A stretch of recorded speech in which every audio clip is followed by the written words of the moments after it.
নাহমাদুহু ওয়া নুসাল্লি আলা রাসূলিল কারীম। মাননীয় প্রধানমন্ত্রী, বিরোধী দলীয় নেতা এবং অন্যান্য মাননীয় সংসদ সদস্যবৃন্দ, আসসালামু আলাইকুম রহমতুল্লাহ। আমি মাননীয় প্রধানমন্ত্রীকে ধন্যবাদ জানাতে চাই।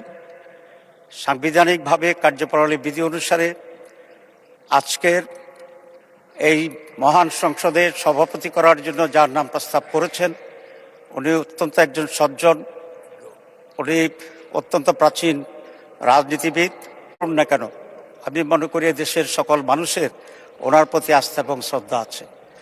মাননীয় প্রধানমন্ত্রীর এই প্রস্তাবকে আমরা বিরোধী দলের পক্ষ থেকে পূর্ণ সমর্থন জানাচ্ছি।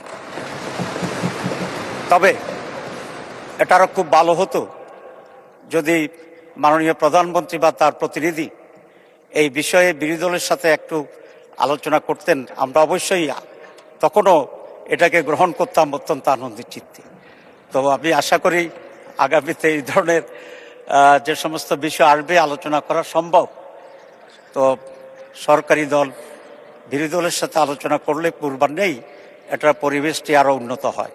তা আমি সেই আশাবাদ ব্যক্ত করে এবং এই সিদ্ধান্তের প্রতি আমি আবারও প্রশংসা করে এবং মাননীয় সভাপতি, ওনার বাড়ি কুমিল্লা, আমার বাড়িও বোধহয় তার কাছাকাছি, সেই জন্য I have an special affiliation